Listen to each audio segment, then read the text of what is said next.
Hi, my name is Ellen Atkinson, and this is EDL 850 Module 13 about tort liability.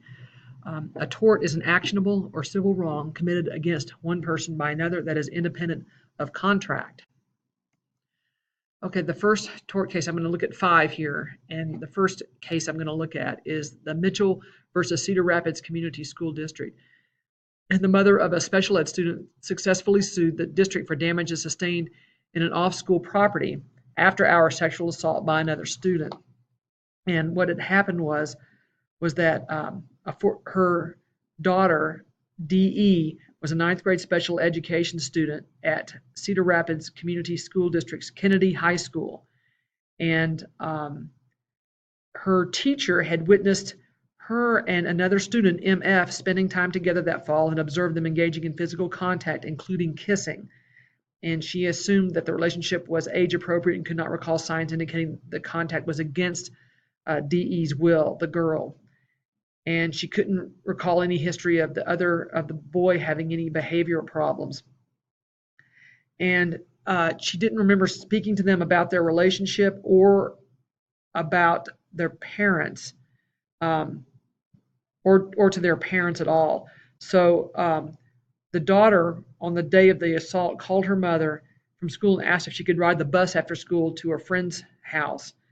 And she gave permission and said, please call me when you get there. And it turned out then she left school early with the boy, and they didn't go directly to that where she had said she was going to go. She ended up in a garage where he assaulted her, or with her consent, it could have been, but then another kid was watching them and shot her with a BB gun. So it was definitely an assault. No one found out anything about it until months later. Finally, when the mother found out about it, then that's when she was able to sue the school successfully, even though it was off school property and it was an after-hour sexual assault. And the reason why was because they needed to notify.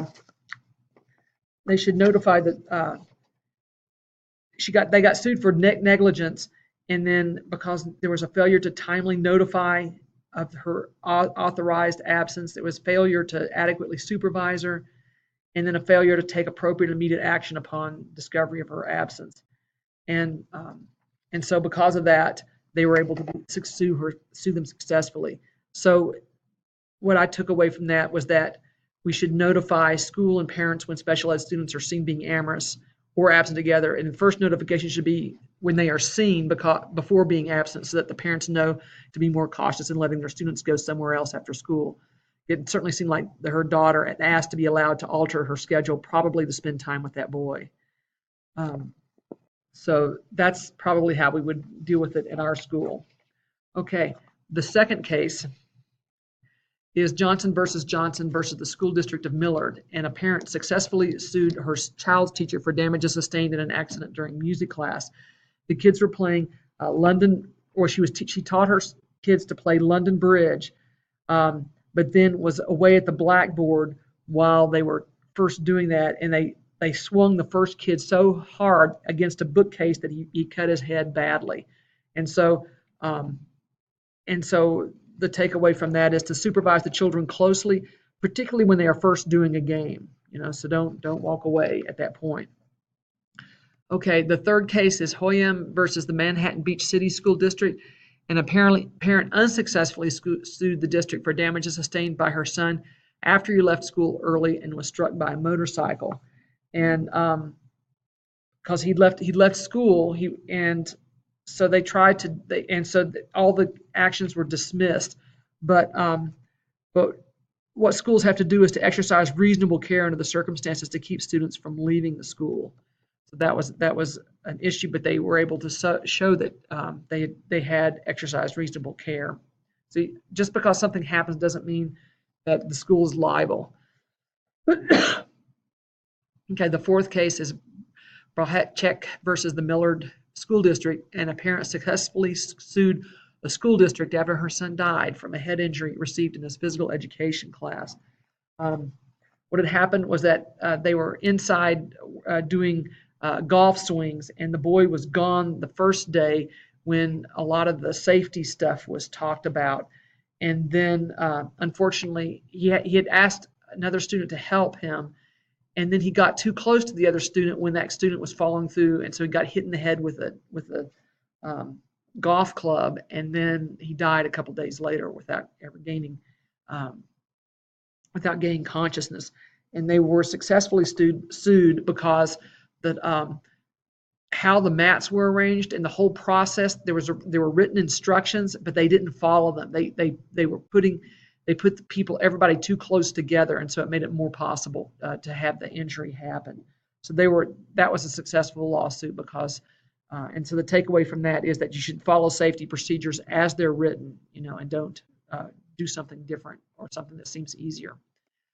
And then lastly, the last tort case is Evans versus Oaks Mission Public School, and a student unsuccessfully sued the district for injury sustained in a supervised physical education class.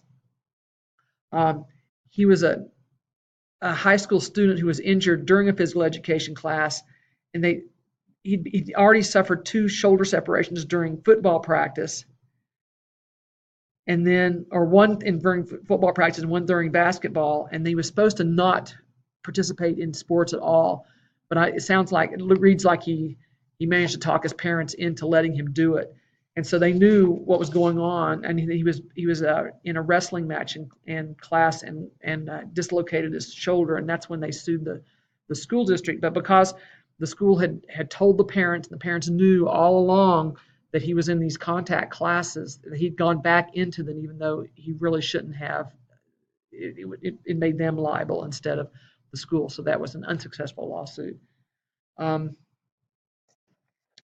then the last question is, describe how a set of professional ethics would be beneficial with regards to tort liability. If you have a set of professional ethics that are updated regularly with feedback from staff, students, the community, they're taught to teachers periodically, and that'll make administration of students less problematic because people will have a agreed upon, sensible way of dealing with different circumstances. So thanks very much for your time and attention, and over and out.